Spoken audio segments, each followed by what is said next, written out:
Welcome to Shri Rajiv Gandhi IAS academy. Friends, இந்த வீடியோவில் September 15 மற்றும் 16 தேதிக்கான கரண்ட் அஃபேர்ஸ் எல்லாமே பார்க்க போகிறோம். சரி, வாங்க பார்க்கலாம். ஃப்ரெண்ட்ஸ், இந்த வீடியோட நோட்ஸ் எல்லாமே கீழே PDF டிஸ்கிரிப்ஷனில் கொடுத்துருக்கோம். அது எல்லாமே கிளிக் பண்ணி டவுன்லோட் பண்ணிச்சிங்க. அப்புறம் நம்ம டெலிகிராம் குரூப் டெய்லியுமே கீழே டிஸ்கிரிப்ஷன் கொடுத்துருக்கோம். அதுலேயுமே கிளிக் பண்ணி ஜாயின் பண்ணிங்க. நம்முடைய டெலிகிராம் குரூப்பில் டெய்லியுமே கரண்ட் அஃபேர்ஸ் குவிசஸ் கண்டிப்பாக வரும். நீங்களுமே ஜாயின் பண்ணி அட்டன் பண்ணிக்கலாம். ஓகே, சரி வாங்க பார்க்கலாம். ஃபஸ்ட்டு, இந்தியாவின் முதல் வந்தே மெட்ரோ ரயில் சேவை எங்கு தொடங்கப்பட்டது? இதற்கான ஆன்சர் குஜராத். இப்போ பார்த்தீங்க அப்படின்னா, குஜராத்தில் இந்தியாவுடைய முதல் வந்தே மெட்ரோ ரயில் சேவையை தொடங்கியிருக்காங்க. இதற்கு என்ன பெயர் வைத்திருக்காங்க அப்படின்னா, நமோ பாரத் விரைவு ரயில் அப்படின்ற மாதிரி பெயர் வைத்திருக்காங்க. இது எந்த வழித்தடத்தை இணைக்குது அப்படின்னா, குஜராத்தில் புஜ் மற்றும் அகமதாபாத் இதற்கு இடையில தான் இந்த ரயில் வந்து போகுது. இது மொத்தமாக 12 AC பெட்டிகள் இதில் இருக்குது. இதில் 110 கிலோமீட்டர் வேகத்தில் பயணிக்க முடியும். இந்த வந்தே மெட்ரோ ரயில்கள் இதெல்லாம் பார்த்தீங்கன்னா பக்கத்தில் இருக்கிற நகரங்களை இணைக்கிறதுக்கான ரயில் வசதி தான் இந்த வந்தே மெட்ரோ ரயில்கள். ஓகே, இப்போ குஜராத் பற்றி பார்த்தீங்கன்னா, குஜராத்துடைய முதல்வர் பூபேந்திர பட்டேல் அப்படிங்கிறவர், குஜராத்துடைய ஆளுநர் ஆச்சாரிய தேவவிரத் அப்படிங்கிறவர். ஓகே, இப்போது இதே மாதிரி நம்ம இந்தியாவில் இருக்கிற சில முக்கியமான ரயில் வகைகளை பார்க்கலாம். வந்தே பாரத் ரயில்கள் இதெல்லாம் பார்த்தீங்கன்னா அது நவீன வசதி கொண்ட வேகமான ரயில்கள். இதை பற்றி உங்களுக்கு தெரிஞ்சிருக்கும். அப்புறம் நமோ பாரத் ரயில்கள் இதெல்லாம் டெல்லியை அங்கே பக்கத்தில் இருக்கிற நகரங்கள் கூட இணைக்கிறதுக்காக தொடங்கப்பட்ட ரயில்கள் தான் இந்த ரயில்கள். அடுத்தது வந்தே மெட்ரோ ரயில். இது பார்த்திங்கன்னா நம்ம இப்போ பார்த்துருந்தோம், அருகில் இருக்கிற நகரங்களை இணைக்கிறதுக்கான ரயில் சேவை. அதுவே அமிர்த் பாரத் ரயில் அப்படின்னா இது AC வசதி இல்லாத வேகமான ரயில் சேவை வழங்குகிற ரயில். ஓகே, அடுத்தது, புயல் பாதித்த மியான்மர், லாவோஸ், வியட்நாம் நாடுகளுக்கு உதவும் இந்தியாவின் திட்டம் எது? இதற்கான ஆன்சர் ஆப்ரேஷன் சத்பவ். இப்போ பார்த்தீங்க அப்படின்னா, யாகி அப்படிங்கிற புயல் மியான்மர், லாவோஸ், வியட்நாம் நாடுகளை பயங்கரமாகவே தாக்கிட்டு, இதனால இந்தியா சார்பில் அங்கே நிவாரணப் பொருட்களை வழங்குகிறோம். இதற்காக தொடங்கப்பட்ட ஆப்ரேஷன் தான் ஆப்ரேஷன் சத்பவ் அப்படிங்கிறது. யாகி புயல் தான் இந்த ஆண்டுடைய ஆசியாலேயே மிக சக்தி வாய்ந்த புயலாக இருந்திருக்கு. யாகி புயல் இதற்கு பெயர் வைத்த நாடு ஜப்பான். இதோடைய பொருள் ஆடு அப்படிங்கிறது தான். இது எங்கே உருவாகி இருந்தது அப்படின்னா, தென் சீன கடல் பகுதியில் தான் உருவாகி இருந்தது. இந்த மாதிரி ஒவ்வொரு பகுதிகளிலையும் எந்தெந்த மாதிரி புயல்களை அழைக்கிறாங்க அப்படிங்கிறத பார்க்கலாம். இது நம்ம ஸ்கூல் புக்லேயே இருக்குது. இந்திய பெருங்கடல் பகுதியில் உருவாகிற புயல்களை சூறாவளிகள் அப்படின்னு சொல்கிறோம். இங்கிலீஷில் சைக்ளோன்ஸ் அப்படின்னு சொல்கிறோம். மேற்கு பசிபிக் பெருங்கடல் பகுதியில் உருவாகிற புயல்களை டைஃபூன்கள் அப்படின்னு நம்ம சொல்கிறோம். அப்புறம் ஜப்பான் பகுதிகளில் உருவாகிற இதையுமே சேர்த்து நம்ம டைஃபூன் அப்படின்னு தான் சொல்லணும். அதுக்கப்புறம் கிழக்கு பசிபிக் பெருங்கடல் மற்றும் அட்லாண்டிக் பெருங்கடல் பகுதி, இந்த பகுதியில் உருவாகிற புயல்களை ஹரிக்கேன் அப்படின்னு அழைப்பாங்க. அப்புறம் பிலிப்பைன்ஸ் பகுதியில் உருவாகிற புயலை பேக்யூஸ் அப்படின்னு அழைக்கிறாங்க. அப்புறம் ஆஸ்திரேலியாவில் உருவாகிற புயல்களை வில்லி அப்படின்னு அழைக்கிறாங்க. ஓகே, அடுத்தது, தமிழக முதலமைச்சரின் தீயணைப்பு பணிக்கான அண்ணா வீரதீர பதக்கம் யாருக்கு அறிவிக்கப்பட்டது? இதற்கான ஆன்சர் A மற்றும் B, அதாவது மந்திரமூர்த்தி மற்றும் ராமச்சந்திரன். இப்போ பாருங்க, தமிழக முதலமைச்சரின் தீயணைப்பு பணிக்கான அண்ணா வீரதீர பதக்கம் இது 2 பேருக்கு வழங்குறாங்க. ஒருத்தர் மந்திரமூர்த்தி, இன்னொருத்தர் ராமச்சந்திரன். இவங்க 2 பேருமே தீயணைப்பு படை வீரர்கள். இவங்க என்ன பண்ணாங்க அப்படின்னா, 2023ஆம் ஆண்டு தாமிரபரணி வெள்ளத்தில் சிக்கியிருந்த 448 பேரை ரொம்ப பத்திரமாக மீட்டிருந்தாங்க. அதற்காக தான் இவங்களுக்கு இதை வழங்குறாங்க. இதை தவிர காவல்துறையில் சிறப்பாக பணியாற்றுறவங்களுக்கு அண்ணா பதக்கம் வழங்குறாங்க. இது ஒவ்வொரு முறையுமே அண்ணாவுடைய பிறந்தநாள் தினம் அன்னைக்கு அறிவிப்பாங்க. இப்போ இந்த முறை அண்ணாவுடைய பிறந்த நாளான செப்டம்பர் 15ஆம் தேதி அறிவித்திருந்தாங்க. இந்த முறை 129 பேருக்கு அறிவிச்சிருக்காங்க. ஃப்ரெண்ட்ஸ், நம்ம ராஜீவ் காந்தி ஐஏஎஸ் அகாடமியில் TNPSCயில் நிறைய பேர் பாஸ் பண்ணியிருக்காங்க. மெயினாக TNPSC Group 2 எக்ஸாமில் பாஸ் பண்ணவங்க இவங்க. இப்போ TNPSC Group 1 மெயின்ஸ், அதே மாதிரி TNPSC Group 2 மெயின்ஸ் எக்ஸாமுக்கான கிளாஸ் நம்ம இன்ஸ்டியூட்டில் ஸ்டார்ட் பண்ணியிருக்கோம். நீங்கள் சென்னையில் அண்ணா நகரில் நம்ம இன்ஸ்டியூட்டில் ஜாயின் பண்ணி படிக்கலாம், அல்லது நீங்கள் ஆன்லைனில் கூட கிளாஸஸில் ஜாயின் பண்ணி படிக்கலாம். நீங்கள் கிளாஸஸில் ஜாயின் பண்ணணும் அப்படின்னா இந்த நம்பருக்கு கால் பண்ணி கேளுங்க. உங்களுக்கு ஏதாவது தகவல் தெரியணும் அப்படின்னாலும் இந்த நம்பருக்கு கால் பண்ணி கேளுங்க. ஓகே, அடுத்தது, ஃப்ளாரன்ஸ் நைட்டிங்கேல் விருது யாருக்கு வழங்கப்படும் விருது? இதற்கான ஆன்சர் செவிலியர்கள். இப்போ பார்த்தீங்கன்னா, ஃப்ளாரன்ஸ் நைட்டிங்கேல் விருது அப்படிங்கிறது நம்ம இந்தியாவில் சிறப்பாக பணிபுரிகிற நர்சஸுக்கு வழங்குகிற விருது தான். ஓகே, 2024ஆம் ஆண்டிற்கான தேசிய ஃப்ளாரன்ஸ் நைட்டிங்கேல் விருதுகள் இது நம்ம இந்தியா முழுவதுமே 15 செவிலியர்களுக்கு குடியரசுத் தலைவர் வழங்கியிருக்காங்க. நம்ம தமிழ்நாட்டிலேருந்து யாருக்குமே வழங்கப்படலை. ஓகே, இது பார்த்தீங்கன்னா 1973ஆம் ஆண்டில் ஏற்படுத்தியிருந்தாங்க. இதில் இப்போ ரொக்க பரிசாக ரூபாய் 1 லட்சம் வரைக்கும் கொடுக்குறாங்க. யார் இந்த ஃப்ளாரன்ஸ் நைட்டிங்கேல் அப்படின்னா, இவங்க போரினால் பாதிக்கப்பட்ட பிரிட்டன் படைகளுக்கு மருத்துவ உதவி வழங்குனாங்க. இப்போ பாருங்கள், இங்கே கையில் வந்து ஒரு விளக்கு வச்சுருக்காங்கல்ல, இவங்களை வந்து the lady with the lamp அப்படின்னு சொல்லுவாங்க. அதாவது கையில் வந்து விளக்குடன் கூடிய மங்கை அப்படிங்கிற மாதிரி பொருள்படும். என்ன அர்த்தம் அப்படின்னா, இவங்க வந்து அந்த டைமில் பிரிட்டனுடைய படைகள் போரினால் பாதிக்கப்படும் போது ஒழுங்கான மின்சார வசதி இல்லாத நேரம் கூட கையில் இந்த மாதிரி ஒரு விளக்கு எடுத்துகிட்டு போய் அங்கே போய் மருத்துவ சிகிச்சை எல்லாம் பண்ணியிருக்காங்க. அப்போது அந்த மாதிரி சிகிச்சை வழங்குறதுக்காக, அவங்கள பெருமைப்படுத்துறதுக்காக தான் இந்த மாதிரி ஒரு விருது வந்து வழங்குறாங்க. ஓகே, இப்போ பாருங்கள், உங்களுக்கான கேள்வி. நம்ம தமிழக அரசுடைய கல்பனா சாவ்லா விருது இந்த முறை ஒரு செவிலியருக்கு வழங்கியிருந்தாங்க. அது யாருக்கு வழங்கியிருந்தாங்க, எதற்காக வழங்கியிருந்தாங்க அப்படிங்கிறது உங்களுக்கு தெரியும்னா கமெண்ட்ஸில் சொல்லுங்கள். அடுத்தது, இது ரொம்ப முக்கியமான கொஸ்டின். பிரதம மந்திரி முத்ரா யோஜனா எப்போது தொடங்கப்பட்டது? இதற்கான ஆன்சர் 2015 ஏப்ரல் 8. பிரதான் மந்திரி முத்ரா யோஜனா அப்படின்னு சொல்லுவாங்க. இந்த முத்ரா இதனுடைய விரிவாக்கம் பாருங்கள், micro units development and refinance agency limited அப்படிங்கிறது. இது என்னன்னா, சிறிய தொழில் நிறுவனங்களுக்கு கடன் வழங்குற திட்டம் தான் இந்த திட்டம். இதில் என்ன சிறப்பு அப்படின்னா, எந்த ஒரு பற்றும் இல்லாமலேயே கடன் வழங்குவாங்க. அதாவது நம்ம ஏதாவது ஒரு லோன் பேங்க்கில் வாங்கணும் அப்படின்னா வீடு அடமானம் வைக்க வேண்டியது இருக்கும், அல்லது நகை அடமானம் வைக்க வேண்டியது இருக்கும். ஆனால் ஒரு சிறு தொழில் நிறுவனங்களாக இருந்தாலுமே எந்த ஒரு பொருளையுமே அடமானம் வைக்காமலேயே இதன் மூலமாக கடன் பெற முடியும். இதில் மொத்தமாக 3 கட்டம் இருக்குது. ஒன்று சிஷு, இன்னொன்று கிஷோர், இன்னொன்று தருண். இதில் இந்த சிஷு அப்படிங்கிறதுல ரூபாய் 50,000 வரைக்கும் வழங்குவாங்க. கிஷோர் அப்படிங்கிற திட்டத்தில் 50,000 5 லட்சம் வரைக்கும் வழங்குவாங்க. தருண் அப்படிங்கிற திட்டத்துக்கு கீழே ரூபாய் 5 லட்சத்திலிருந்து ரூபாய் 10 லட்சம் வரைக்கும் வழங்குவாங்க. இப்போ பார்த்தீங்கன்னா 2024-25 நிதிநிலை அறிக்கை இருக்குல்ல, இந்த ஆண்டுடைய நிதிநிலை அறிக்கை, இதில் வந்து தருணுடைய கடன் விகிதத்தை ரூபாய் 20 லட்சம் வரைக்கும் உயர்த்தியிருக்காங்க. இதன் மூலமாக யாராவது ஒருத்தங்க தருணில் ஒழுங்காக கடனை வாங்கிட்டு ஒழுங்காக கட்டிட்டாங்க அப்படின்னா அவங்களுக்கு 20 லட்சம் வரைக்கும் மறுபடியும் அவங்களுக்கு கடன் கொடுப்பாங்க. ஓகே, இப்போ இந்த திட்டம் எப்படி செயல்பட்டுருக்கு அப்படின்னு பார்க்கும்போது, இது வரைக்கும் இந்த திட்டத்தை தொடங்கினதுலேருந்து இப்போ வரைக்கும் பார்த்தீங்கன்னா இந்த திட்டத்தில் ரூபாய் 30 லட்சம் கோடிக்கு மேலே கடன் வழங்கியிருக்காங்க. ரொம்ப அதிகமான கடன் பெற்றவங்க எந்த மாநிலத்தை சேர்ந்தவங்க அப்படின்னா, முதல்ல தமிழ்நாடு, 2வது வந்து பீகார், 3வது வந்து உத்தரப்பிரதேசம். இல்லை நம்ம தமிழ்நாடு தான் முதலிடத்தில் இருக்குது, அதனால் வந்து அது இன்னும் முக்கியமானது. அடுத்தது, தற்போது முதலாம் குலோத்துங்க சோழன் கால கல்வெட்டு எங்கு கண்டுபிடிக்கப்பட்டது? இதற்கான ஆன்சர் கடலூர். இப்போ பார்த்தீங்க அப்படின்னா முதலாம் குலோத்துங்க சோழன் கால கல்வெட்டு ஒன்று கிடைத்திருக்கு. கடலூர் மாவட்டத்தில் பண்ருட்டி வட்டத்தில் அவியனூர் அப்படிங்கிற பகுதியில் தான் இது கிடைத்திருக்கு. இது 124 சென்டிமீட்டர் நீளம், 46 சென்டிமீட்டர் அகலம் கொண்டது. இந்த கல்வெட்டில் மெய்கீர்த்தி இருக்குது, அதுக்கப்புறம் வந்து தானமாக வழங்கப்பட்டதுடைய ஒரு தகவல் இருக்குது, அதுக்கப்புறம் ஈஸ்வர மகாதேவர் சுவாமி அப்படிங்கிற பேரும் இருக்குது. ஓகேவா? அடுத்தது, தற்போது எந்த மாவட்டத்தில் அதிநவீன திரைப்பட நகரம் அமைக்கப்பட உள்ளது? இதற்கான ஆன்சர் திருவள்ளூர்.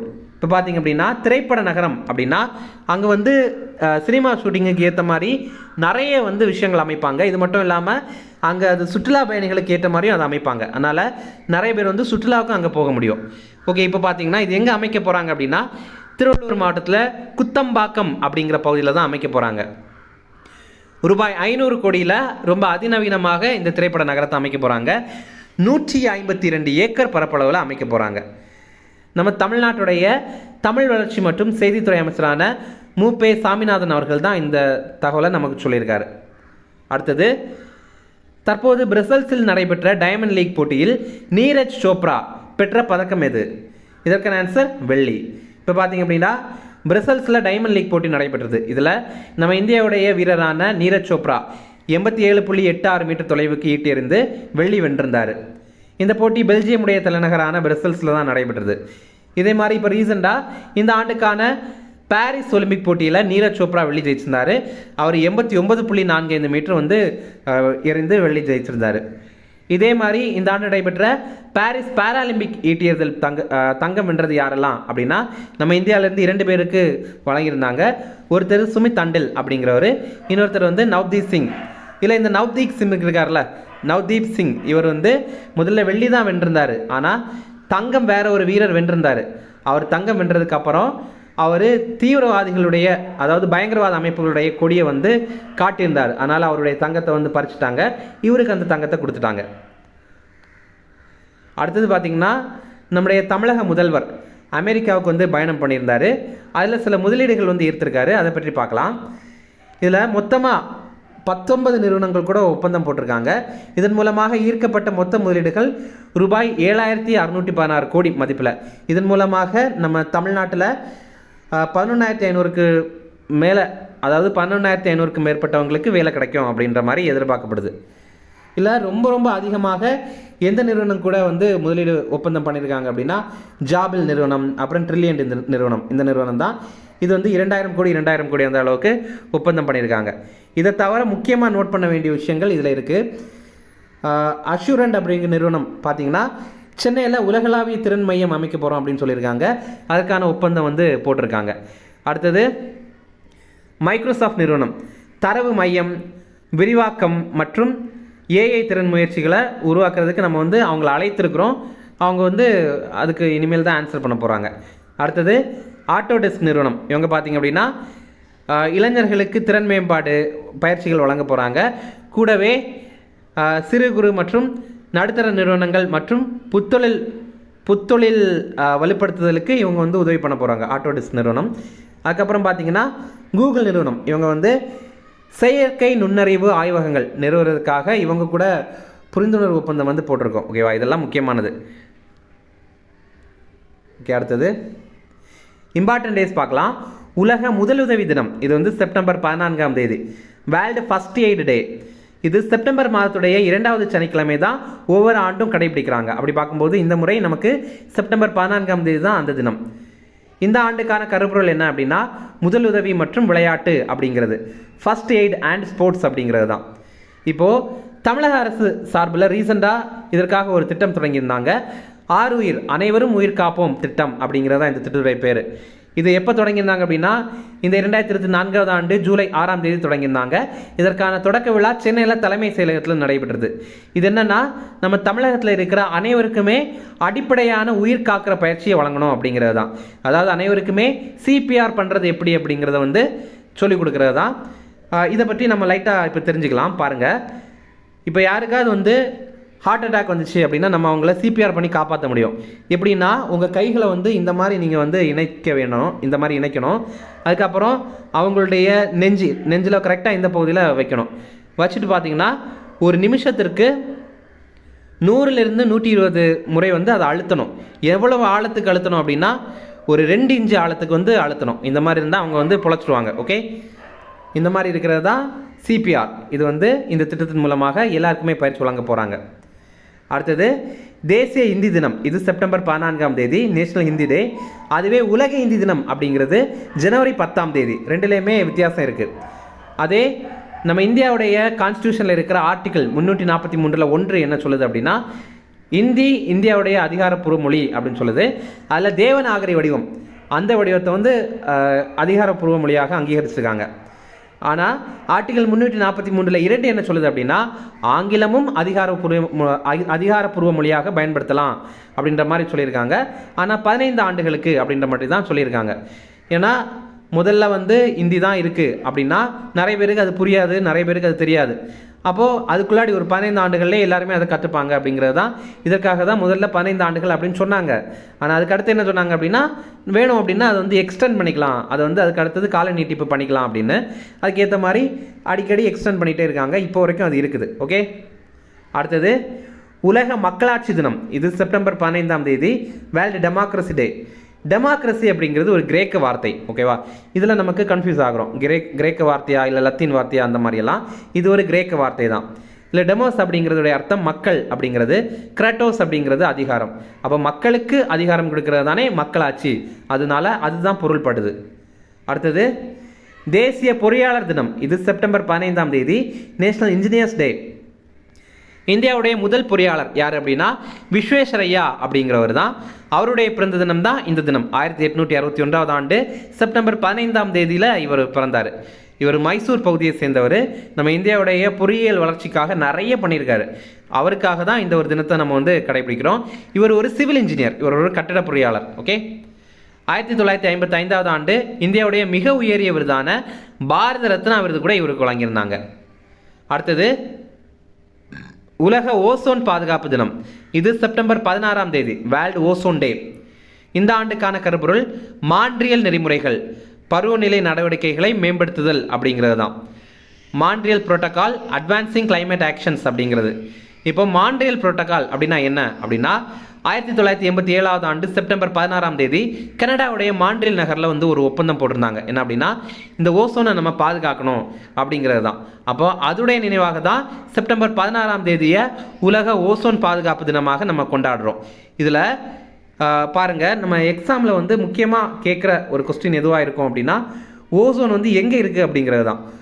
இப்போ நம்ம அட்மாஸ்பியருடைய லேயர் பார்த்திங்கன்னா முதல்ல வந்து ட்ராப்போஸ்பியர் இருக்கும், அடுத்தது ஸ்ட்ராட்டோஸ்பியர் இருக்கும். ஓகேவா? இதில் பார்த்தீங்கன்னா இந்த ட்ராப்போஸ்பியருக்கும் ஸ்ட்ராட்டோஸ்பியருக்கும் இடையில தான் இந்த ஓசோன் லேயர் இருக்குது. நீங்கள் வந்து தெரிஞ்சுக்கணும்.